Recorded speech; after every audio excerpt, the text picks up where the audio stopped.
information and drain all the money out of your account using Cashapp. The very first time that I was exposed to this type of fraud was when I watched my friend get robbed for $7,000 by a scammer who was using Cashapp to transfer money out of his bank account. We were sitting in the car chilling, smoking, listening to music, and all of a sudden he gets a notification from Bank of America that Cashapp had charged his card for $1,000. So the first thing he does, he goes to Cashapp, no transactions. Then he goes to the Bank of America app, and before he can even get the app open, the notification, then another notification. And by the time he actually gets the app open, $4,000 is gone from his Bank of America. $4,000. So he immediately calls Bank of America, and by the time he gets to speak to an actual person, the scammer had already transferred $7,000 out of his account, and there was nothing that he could do about it. So he's on the phone with the banker going back and forth trying to keep his cool, but the banker's being slow about everything. And then they start going back and forth, conversation gets heated, you know how it goes. And so by the end of the conversation, all the banker can tell him is that we're going to open a case for all these transactions to make sure they weren't you,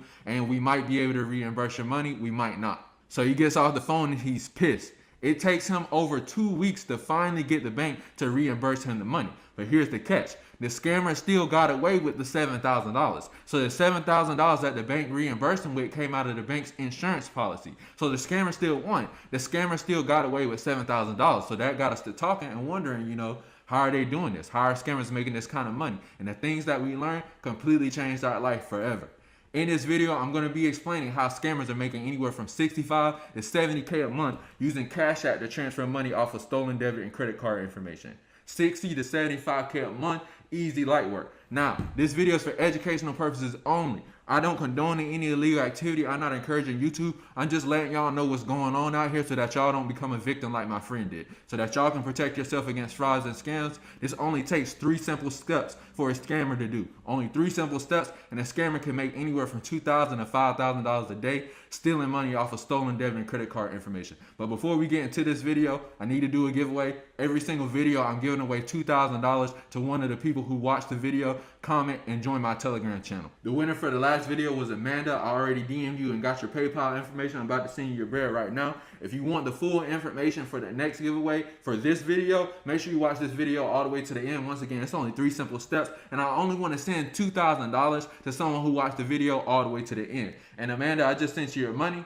Congratulations. Thanks for supporting the channel. If you want to be in it in the next giveaway and you want the details, make sure you watch the video to the end. I'm giving the details at the end. With that being said, let's jump right into it. But before we get into this video, I'm going to go ahead and get this giveaway knocked out. The winner for the last giveaway was Amanda. I already DM'd you, got your PayPal information. I'm about to send you your bread right now. And with that being said, let's jump right into this. Credit card fraud is at an all-time high right now.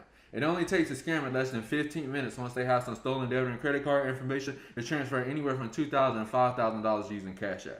Step 1. Stealing your card details and personal information. In order for any of this to work, a scammer needs stolen debit and credit card information. And there's several different ways that a scammer can steal credit and debit card information, but the most popular way for a beginner level scammer to get stolen debit and credit card information is to buy them from a scammer who already has the equipment and software and the experience. So basically a beginner level scammer is going to buy them from a scammer who's advanced, who has the software, equipment, setups, phishing sites, etc. to steal stolen debit and credit card information or to steal credit card information in bulk. The scammer goes, they hits up their vendor, they buy some credit and debit card information, but if a scammer is going to be using them on Cashapp, the debit card information because it's Cashapp, they need to make sure it comes with the social security number and date of birth so that they can verify the Cashapp account. And that brings us to step 2, setting up the Cashapp account.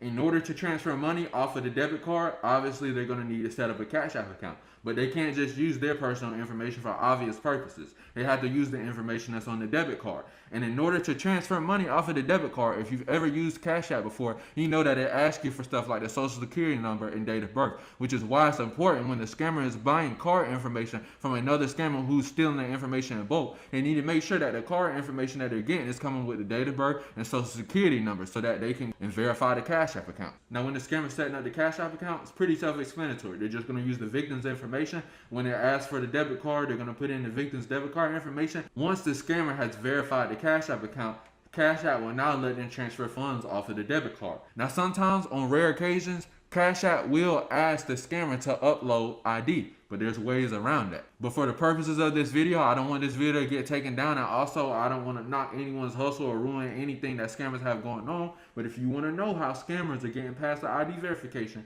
join my Telegram channel. Go to our shop, click the product that says Cash App Kit, watch the video, thank me later. Now that the scammer has completely verified the account, got past the ID verification, now they have a completely verified Cash App account that they can transfer money off of the debit card with. And that takes us to step 3, transferring the money.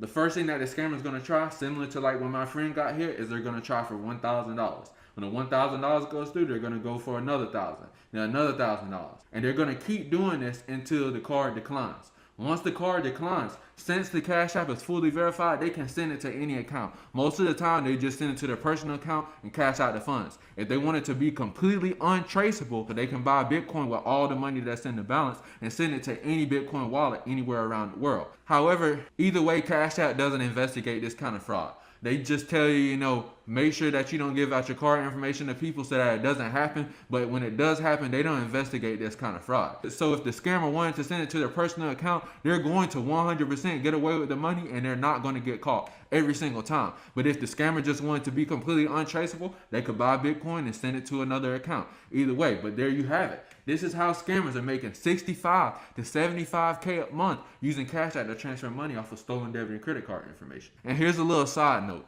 When it comes to credit card fraud with the bank and debit card fraud with the bank, they're not investigating anything under $50,000. They're just going to reimburse the customer, give them back their money. But anything that's under that is a petty loss. $5,000 is nothing to the bank. $5,000 is nothing to the feds.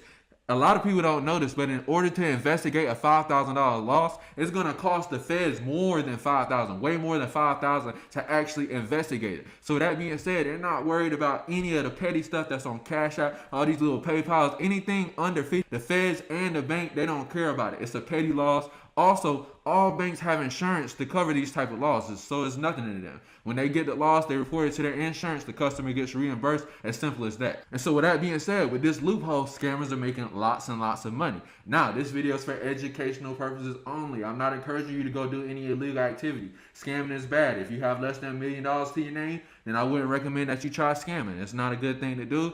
This video is for educational purposes only. And there you have it. If a scammer wants to make $2,000 to $5,000 in less than 5 minutes, they only have to follow those 3 steps. Now, for the giveaway that I talked about at the beginning, every video until I reach 1,000 subscribers, every single video, I'm sending $2,000 to one of the first 100 people to comment, like this video, and join my Telegram channel. If you're on TikTok, Instagram, or